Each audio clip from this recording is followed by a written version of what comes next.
Hey friends, welcome back to Fantasy Wash. I read ACOTAR, so let's jump into it. Similar to when I was discussing my Fourth Wing video, prior to reading ACOTAR, I kept getting fed through the algorithm that ACOTAR was the worst thing that had ever happened to the history of literature. It was constant worst book series ever.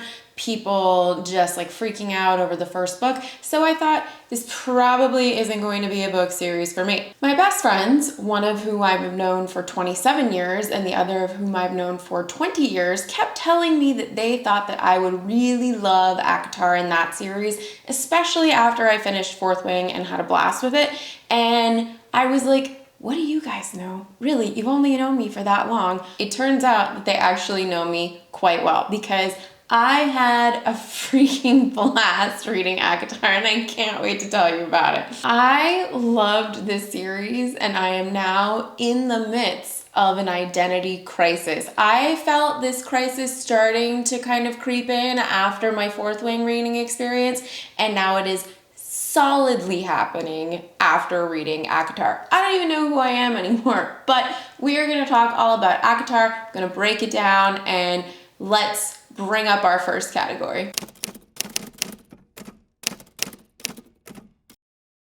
I brought this up when I talked about my Fourth Wing video, and that I feel we're kind of experiencing an issue that's arising in the fantasy community, especially where we are attributing levels of intelligence to literature. And I feel like this is highly problematic. I did talk about it in my Fourth Wing video, but this is something, again, that I was experiencing while reading ACOTAR or viewing things about ACOTAR, because it is a series that is predominantly targeted towards women, young women especially. It's not YA, but it's not this high epic fantasy. It kind of falls in that middle ground of being new age, or it really is a romantasy book. It's heavy on the romance, but we're going to get into that part in a little bit, and has fantasy in it. So I kept thinking to myself, I was this very deliberate and intentional reader, and that I only wanted to read what the algorithm was ascribing to me as respectable fantasy. But when I thought back on it, I said, respectable to who? Because the question really comes down to the fact of, is there an audience for this book? And clearly there is. If we take a moment to look at statistics, Sarah J. Maas has sold 13 million copies of her books globally. They have been translated into 37 languages, and ACOTAR has been purchased and optioned by Hulu. It is said to be produced by Ronald D. Moore, who is famous for having done the remake of Battlestar Galactica and then Outlander. So clearly there is an audience for these books, and I just wasn't originally a part of it because it wasn't acceptable in my brain that it was really respectable fantasy. However, I started the first book and immediately was like, I'm in. This is a fun time. And I will say I'm going to be breaking down the story, tropes, all of that fun stuff as we get into it. But overall opinion, straight up, the first book is definitely the worst of the bunch. But we're going to get to that in a few minutes. I had thought that I was above ACOTAR, above romantasy, but it turns out I'm just a basic bitch and I eat this stuff up. I want to jump into our next section.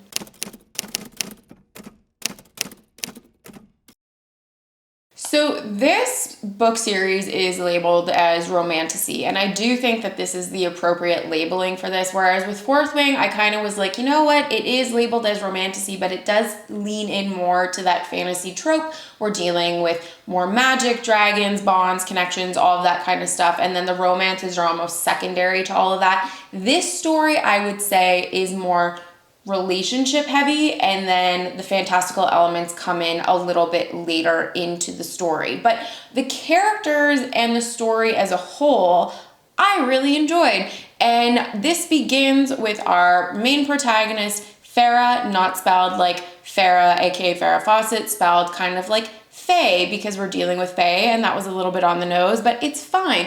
But I don't want to give away too much of the overall plot. I'm going to have a spoiler section of the video where I kind of break that down, but just to get into the basics, back of the book type information, because really I knew very little about this book. There was one spoilery thing that I did know about book one. I knew nothing else for the rest of the series. I'm going to address that in the spoiler section, but for this section and our plot, spoiler free. This is a fairy tale retelling for the first book, and it's kind of a Beauty and the Beast type situation. Our main POV is Farah. Like I said, she is the youngest of three daughters. Her mother has died a few years previously. They came from wealth. However, her father used to be a very successful trade merchant and lost all of their money. In order to keep them from starving, Farah decides that she's going to train to hunt, keep food on their table, and the story begins with her killing a wolf, and then that sets off the domino effect of all the events that are going to propel us into the rest of the story. Now, the world itself I thought to be actually pretty interesting because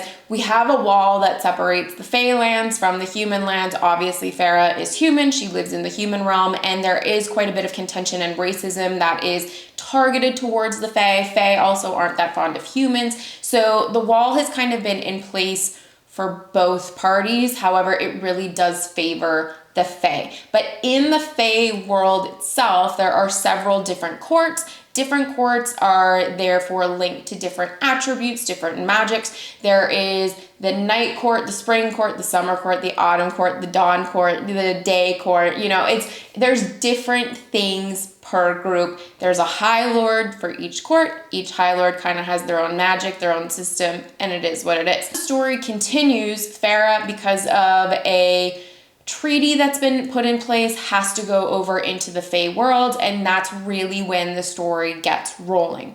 Now, this is a book that I will say, even though I did enjoy it, it is a necessary evil to get to book 2, because book 2 is when things get happening, and book 2 is awesome. But before we talk about book 2, I want to talk about some of the tropes from this book. Tropes. Okay, so we're not going to get too spoilery with our tropes here, but the main overarching trope for this series, not one with romance, is the found family trope, and I loved it. I loved that there were different found families within this story. It comes across class and rank and species and gender and sexual orientation. It's all there. There is something for everybody, and the found family is so good. I loved all of the characters in one particular group in the first set of books, and then when we got to the 5th book, there was a second found family that I was just as excited for, and I'm going to talk about that more in the spoiler section. But something else that kind of needs to be clarified is books 1 through 3 is a trilogy. Book 4 is this teeny little novella that connects books 3 and 5, and then book 5 is same world, different POVs from characters that we already know and love, which I actually ended up really enjoying. But the main trope that is not a romance-based trope in this story is the found family. And I think that Sarah J. Maas did a really great job with found family. I just loved this crew that came together. It was really a motley crew, and I loved all of them very much, very much. But now we are going to get into the spoiler section, and I can't wait. Okay, so I want to break this down book by book because really there is a lot to say about each of these books, each of the stories, and the story at large. So if you are not interested in spoilers, it will be marked down below. You can jump ahead, and that's fine. I'm not going to have any qualms with it, but I'm going to start talking about spoilers now. So the thing that I knew about A Court of Thorns and Roses specifically was that as soon as someone is labeled as the most beautiful man she's ever seen, that's the love interest. And Tamlin, who is our supposed to be love interest in this book, when he enters the scene, there is no such descriptor given for him. So I was like, he's not the one. I know he's not the one. And then as we're getting into the story and Rhys shows up, or at that point we don't even know his name because Farah is at this spring court ritual in which the High Lord of the Spring Court basically has to bed a priestess in order to keep the lands fertile for a year, and she runs into this man that she's labeled the most beautiful man she's ever seen. I was like, that's him. That's my guy. And he did not disappoint. I was all about Rhys-Ann. As soon as he showed up on the scene, it was great. I loved this so much because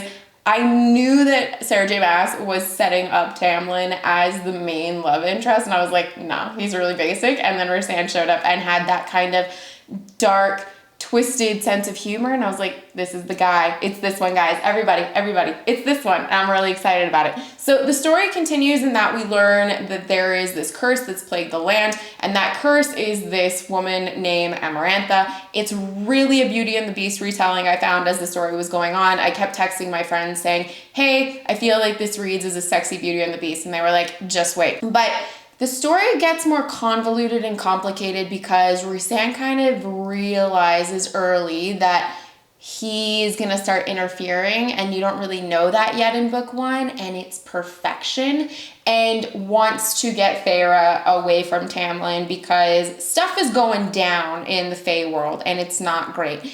And basically what that is that Amarantha made a deal with Tamlin that lasts 50 years. If she can have him break this curse, they'll all be free. Otherwise, everybody else has been transported basically to live under this mountain court that Amarantha has created. It's terrible. No one's having a good time there except Amarantha. And Feyre, being Feyre, and our heroine, realizes that she's kind of been taken away from her love because Tamlin wants to save her, and she goes back over the wall, back into the Fey world, and makes this crazy deal with Amarantha that if she can defeat these 3 tasks, she will spare Tamlin, everybody will go free, and it's great. So when she arrived to the Night Court, that to me was like under the mountain. When she arrived under the mountain, that was when stuff really started to take off in this story, and when we started getting more interactions between her and Rhysand. So the 3 tasks were that she had to survive this worm being the first one. The second one had me like cackling because this is something else. There is so much great TikTok content for these books. It makes reading this series worth it to me. And there is this one video about the second task, and it just makes me cackle. It's so great. But when she introduced Feyre, and I thought this was appropriate, Feyre is illiterate because she never had anyone teach her how to read. She had basic letters, but really couldn't do anything beyond that. And Amarantha realizes this. So the second task is a riddle that Feyre is supposed to read, decipher, and then decode so she can save everybody and save Tamlin. But she doesn't realize this at the time, but she's getting external help from somebody, and that somebody is Rhysand. And then the third and final task is she has to kill these innocent fairies in order to save Tamlin. But the first book itself has a few different tropes. The found family isn't really a trope that shows up in book 1. In book 1, it's kind of that enemies to lovers trope, in that she's really not fond of Tamlin in the beginning, and then he becomes the love interest. We also have the resurrection trope at the end of the story because Amarantha gets really mad with Feyre dies, and Rhysand, who's been pulling the strings behind the scene, forces people to resurrect Feyre. Now, I love, apparently, because this is something I didn't know about myself, but I really like a dark, moody, sarcastic character, which, I mean, I did kind of know that about myself because I love Sandang Glocta so much, but I didn't know that I loved that in a romantasy setting.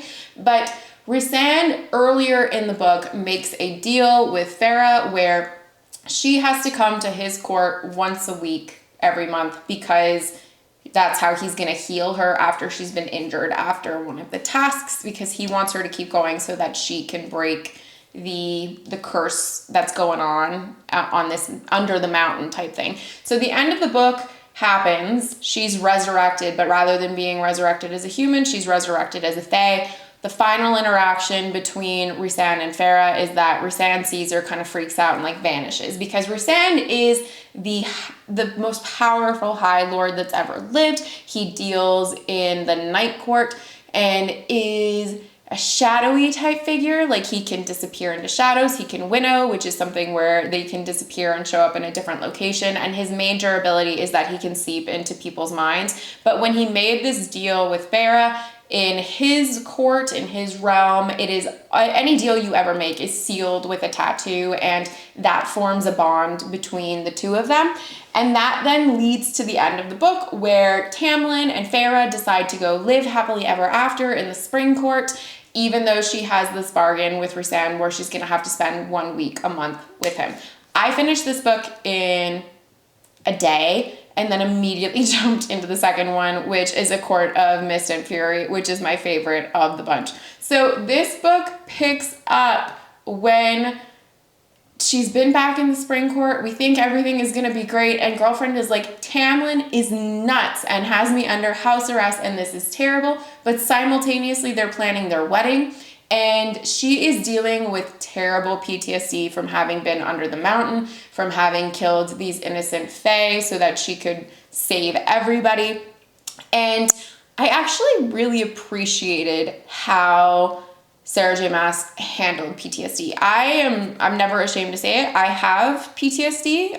It's something that I've been in therapy for many, many years. And I appreciated the way that this was handled. I thought that she did a very good job because it's something that is relatable and understandable. And people who have depression, it made sense to me. She's lost a lot of weight. She's riddled with anxiety. She's struggling to get out of bed in the morning. These are all things that are very common to people struggling with PTSD and, by extension, depression.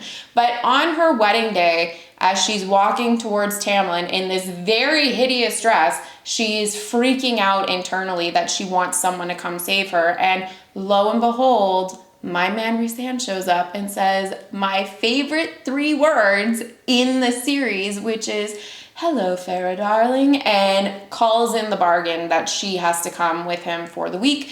She doesn't realize this at the time, but he's done it because their bond is so strong that he heard her pleading and begging, and that's why he came to come save her. So the second book is really foundational for the series because this is where we get the found family, and this is where stuff really starts happening. So the first book, we knew that everybody had been cursed for 50 years. They had been living under the mountain, but Rhysand had actually used his abilities to shield one of his cities, which is where all of his friends managed to be for the last 50 years. So while other people from other courts were with family members and friends under the mountain, Rhysand was essentially by himself. And not only that, he had been servicing Amarantha as her courtesan, basically, in order to appease her, to keep her from realizing all of these secrets, and to keep his friends and family safe. So when he brings Farah to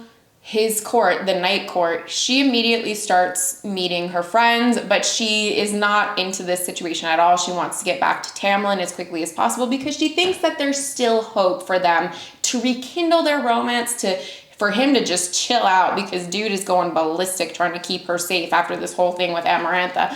And she has her week with Rhysand. She goes back. But during these weeks, because she then starts having to go 1 week per month, he starts teaching her how to read. And he's curious as to whether or not, when the High Lords brought her back to life at the end of book 1, as to whether or not they gave her any sort of magical essence of themselves. So he's really trying to prod her to build up her mental shields better. So if anyone like Rhysand encounters her, they can't just immediately go into her brain and read her thoughts.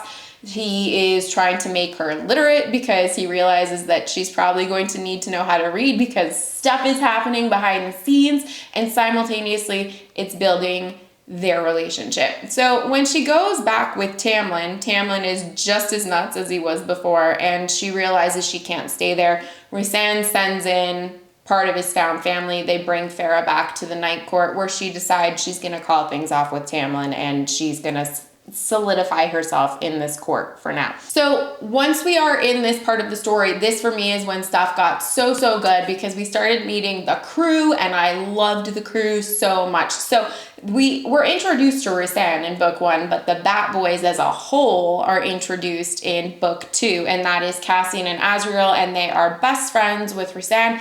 And then there is, by extension, Mor and Amren. Mor is Rhysand's cousin, and Amren is this like ancient thing that no one really knows what she is, other than the fact that she's crazy powerful and she's goth, and I love her and she's excellent. But everyone in this group had a really fun personality in the way that they played off each other. Cassian is really our foil. He's our humorous character. Azriel is very dark and quiet. Rhysand is our very sarcastic and our typical leading male type character. Mor is our very lovable, seductress character who has more going on behind the scenes. And then Amren is just this whole other thing. And then Farah is kind of dropped into this situation going like, I don't know what's going on. But Rhys informs her very quickly that there is going to be another war between the Fae and the humans, and he's desperately trying to stop it. And book 2 really kind of then sets things in motion where they are trying to figure out what it is that they need to stop this king, because they don't want all of the Fae dying like they did several hundred years ago, which is what set up this Amarantha character in the first place. And then she came back 50 years ago. She was just a pawn of the king, and they know that he's got more weapons in his arsenal like Amarantha, so they really got to get working together and get things moving. So we have our crew, they've come together, they've got their cause, and that's to stop this war, and they need to start working together to get through that. All the while this is happening, it's important, because it's a romantasy, that the relationship starts building between Farah and Rhysand, because because he's the most beautiful man she's ever seen, that this is the one. And the concept of mates becomes apparent very early in this series, and a mated bond is something that you might not necessarily want with a person, but it's there. And it's because that the universe thinks is the partner that is going to help you produce the strongest heirs. That's the bond that's going to click into place. I loved the way that Sarah J. Maas developed their relationship in this book. It was slow, it wasn't rushed, and I've got to say, for books that are proclaimed to be smutty, there were like 2 scenes in this whole book, which is several hundred pages long, and that's it. This is not the smutty book. The smutty book is book 5. I loved how she brought this relationship together. I loved the relationship building between all of the characters in this book. I liked that we got to explore more of the world. We got to go into different courts, see different magic systems. To me, this was a fun book. Like, regardless of genre, regardless of what people think of romantasy or new age or new adult literature, whatever you want to call it, this was such a fun read. And when I got to the end of it, I was like, oh, I immediately needed to start the next book. And my girl, Esme, was my ride or die for this series, because I was messaging her at all hours of the night being like, I am freaking out right now because the book is over and it's after midnight and I have to parent in like 8 hours, but I don't want to do that because I just want to jump into the next book and I'm going to be so tired. And she just listened to all of my rants very lovingly. So Esme, you're the best. Book 3 is kind of the culmination of our story in that we get the war between King Hybern and the humans. There is all of this external stuff that's going on at this point where there are different magical objects that need to be claimed. There's different ancient beings that are being brought into the mix. Their relationship building is still there. Now Farah and Rhys are mated. They've accepted the bond.